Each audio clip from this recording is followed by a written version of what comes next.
Hello friends, welcome to kitchen art. Friends, આજે આપણે વધેલા ભાતમાંથી એક એવી રેસીપી બનાવીશું કે બધાને ખૂબ ભાવશે. ઘણી વખત બપોર કે સાંજે આપણે ભાત બનાવ્યા હોય ત્યારે ભાત વધતા જ હોય છે. તેમાં પણ ખાસ કરીને બપોરના દાળ ભાત બનાવ્યા હોય તો થોડા ઘણા ભાત વધી પડતા હોય છે. ત્યારે આપણે પ્રશ્ન થાય છે કે આ વધેલા ભાતમાંથી આપણે સાંજે શું બનાવીશું? તો ફ્રેન્ડ્સ, આજે આપણે એકદમ યુનિક નાસ્તો બનાવીશું આ ભાતમાંથી. એકદમ ટેસ્ટી અને એકદમ યુનિક નાસ્તો બનીને રેડી થશે. રેસીપી સારી લાગે તો લાઇક અને શેર કરજો. અને જો તમે મારી ચેનલ ઉપર નવા હોય અને મારી ચેનલને હજુ સબસ્ક્રાઈબ ન કરેલ હોય તો સબસ્ક્રાઈબ કરી બાજુનું બેલ બટન દબાવવાનું ભૂલશો નહીં, જેથી કરીને તમને મારા નવા વિડીયોનું નોટિફિકેશન મળતું રહે. તો સૌપ્રથમ આપણે પહેલાં ઠંડા ભાત લઈ લેશું. 1 વાટકા જેટલા આપણે ઠંડા ભાત લેશું. આ ભાતને મેં ફ્રીજમાં રાખેલા હતા. અને જો તમે ફ્રીજમાં ઢાંકેલા ભાત લેશો તો થોડાક આ રીતના ભીના લાગશે. તો મેં અહીંયા થોડાક આ ટાઈપના ભીના જ ભાત લીધેલા છે. છૂટા ભાત મેં લીધેલા નથી. હવે આ ભાતમાંથી આપણે આજે યુનિક નાસ્તો બનાવવાના છે. તો તેના માટે સૌપ્રથમ આપણે જે વાટકામાં ભાત લીધેલા છે તે જ વાટકાના મેઝરમેન્ટથી હવે આપણે રવો લેશું. તો અહીંયા આપણે પોણા વાટકા જેટલો રવો છે તે ભાતમાં એડ કરી દઈશું. ભાત અને રવાનો માપ સરખો રાખવો હોય તો તમે થોડોક વધારે પણ રવો એડ કરી શકો છો, પણ આ પરફેક્ટ માપ છે. આ નાસ્તો બનાવવા માટે આપણે ફક્ત ગ્રીન અને સફેદ વસ્તુનો જ ઉપયોગ કરશું. તો હવે આપણે પહેલાં સૌપ્રથમ મૂળાનું છીણ લેશું. આ રીતે ખમરીને 2 ચમચી જેટલું, 1 ચમચી જેટલું છીણેલું આપણે કોબી લેશું. અને મીડિયમ સાઇઝનું એક છીણેલું બટેટું આ રીતે લઈ લેશું. આ રીતે બધા ઇન્ગ્રીડિયન્ટ્સને આપણે એડ કરી દઈશું. હવે ગ્રીન ઇન્ગ્રીડિયન્ટ્સમાં આપણે લીલું મરચું 1 નંગ સમારેલું, 1 નાની વાટકી જેટલી સમારેલી આપણે કોથમીર એડ કરશું. અને સાથે સાથે થોડાક વટાણા એડ કરી દઈશું. અહીંયા આ નાસ્તામાં વટાણાનો સ્વાદ ખૂબ જ સરસ આવે છે. સાથે સાથે જો ઘરમાં મેથી હોય તો મેથીને પણ તમે એડ કરી શકો છો સમારીને. હવે અડધી ચમચી હળદર પાવડર અને ચપટીક આપણે લાલ મરચું પાવડર એડ કરશું. હવે બધા ઇન્ગ્રીડિયન્ટ્સને આપણે એક મોટા વાસણમાં લઈ લેશું.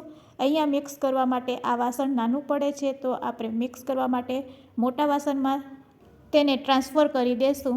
અહીંયા આપણે સ્વાદ અનુસાર મીઠું પણ નાખી લેશું.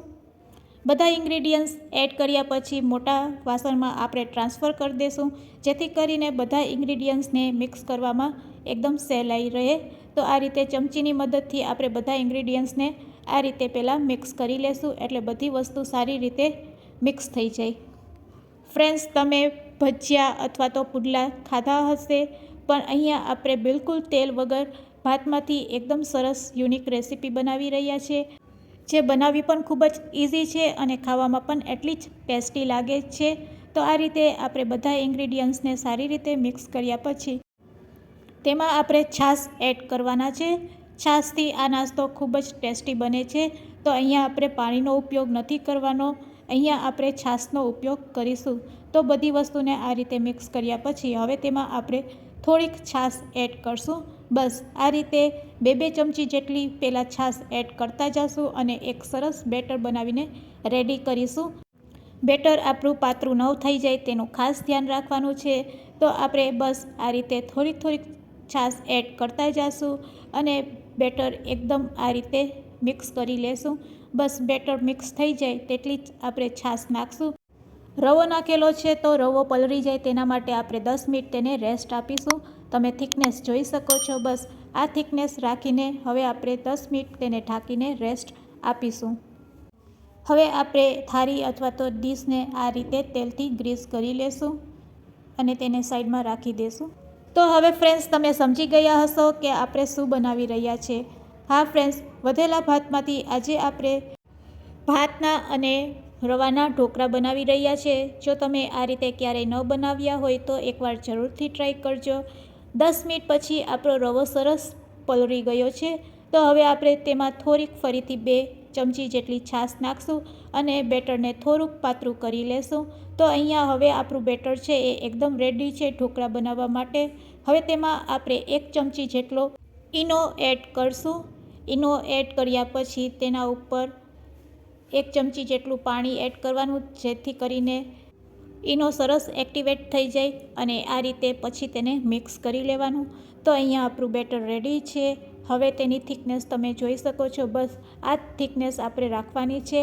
તેલથી ગ્રીસ કરેલી પ્લેટમાં હવે આપણે આ બેટરને એડ કરી દઈશું અને સારી રીતે આપણે સ્પ્રેડ કરી લેશું. તો આ રીતે આપણે તેને ચમચીથી સ્પ્રેડ કરી લેશું અને તેના ઉપર આપણે લાલ મરચું પાવડર સ્પ્રેડ કરીશું. રેડી કરેલી આ પ્લેટને હવે આપણે સ્ટીમરમાં સેટ કરી દઈશું. તો મેં પહેલાંથી જ સ્ટીમરમાં આ રીતે ગેસ ઉપર પાણી ગરમ થવા રાખી દીધેલું હતું. તેના ઉપર આપણે પ્લેટને સેટ કરી દઈશું અને હવે તેને ઢાંકીને 7 મિનિટ માટે મીડિયમ ફ્લેમ ઉપર થવા દેશું. 7 મિનિટ થઈ ગઈ છે. તો હવે આપણે તેને ચેક કરી લેશું. તો સરસ આપણા ઢોકળા છે એ રેડી થઈ ગયા છે. ગેસની ફ્લેમ આપણે બંધ કરી દઈશું. તેને આ રીતે આપણે હાથેથી અથવા તો ચાકુથી પણ ચેક કરી શકે છે.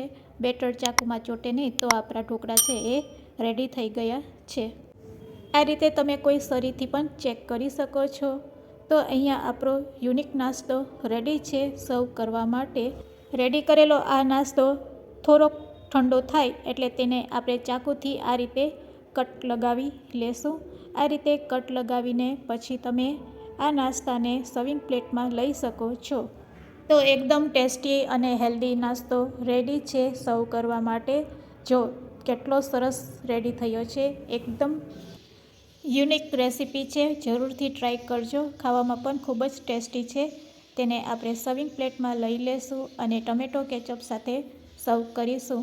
આજની આ રેસીપી તમને કેવી લાગી તે પણ મને કમેન્ટ્સમાં જરૂરથી કહેજો અને રેસીપી સારી લાગી હોય તો શેર કરવાનું ભૂલશો નહીં. Thanks for watching.